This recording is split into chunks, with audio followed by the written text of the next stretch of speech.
Video ini terinspirasi dari pengalaman kami saat menangani seorang anak autistik, perempuan 7 tahun, yang mengalami rigiditas terhadap makanan tertentu hingga menyebabkan hambatan buang air besar.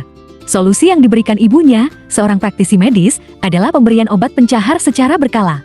Sayangnya, hal ini bukanlah solusi optimal dan justru menyebabkan reaksi penolakan yang luar biasa saat toileting karena obat diberikan lewat anus. Kita sering mendengar istilah gut is the second brain atau usus adalah otak kedua. Ini bukan sekadar pepatah, melainkan konsep yang didukung penelitian ilmiah melalui gut-brain axis alias sumbu usus dan otak. Hal ini menimbulkan pertanyaan, haruskah toileting menjadi pengalaman yang begitu sulit bagi anak autistik? Banyak studi menunjukkan bahwa anak dengan autisme sering mengalami gangguan pada penghalang usus atau dalam bahasa Inggris disebut intestinal barrier dysfunction. Nah, gangguan ini dikenal sebagai leaky gut syndrome atau sindrom usus bocor.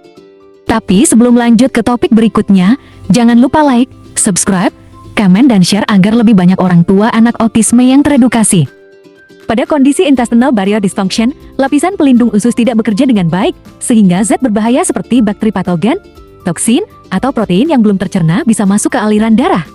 Sistem imun pun dapat bereaksi berlebihan, menyebabkan peradangan yang berdampak pada otak dan perilaku anak. Penelitian, termasuk studi di Denpasar, menunjukkan bahwa 70% anak dengan autisme mengalami gangguan pencernaan yang dapat memengaruhi perilaku mereka. Nah, apa saja sih jenis gangguannya? Pertama, diare kronis atau sembelit. Kedua, kembung atau sakit perut. Ketiga, refluks asam lambung. Keempat, intoleransi makanan tertentu. Kelima, infeksi saluran pencernaan berulang. Lebih lanjut, penelitian menunjukkan semakin parah gangguan usus, semakin besar tantangan dalam komunikasi, perilaku repetitif, dan regulasi emosional anak autisme. Memahami hubungan usus dan otak membuka peluang terapi yang lebih luas. Tidak cukup hanya fokus pada terapi perilaku dan edukasi, tetapi kita juga perlu memperhatikan kesehatan pencernaan anak. Berikut beberapa langkah yang bisa diterapkan. Pertama, optimalkan pola makan. Diet yang tinggi gula, gluten, dan kasein dapat memperburuk leaky gut. Beberapa diet yang bisa jadi cocok untuk anak autistik diantaranya. Pertama, diet GFCF alias gluten free, casein free. Tujuannya untuk mengurangi inflamasi usus. Kemudian diet kaya prebiotik dan probiotik untuk menyeimbangkan mikrobiota usus. Berikutnya diet antiinflamasi, misalnya mengonsumsi sayuran organik, ikan kaya omega 3, dan protein berkualitas. Di TML, kami percaya bahwa pendekatan holistik adalah kunci dalam menangani autisme.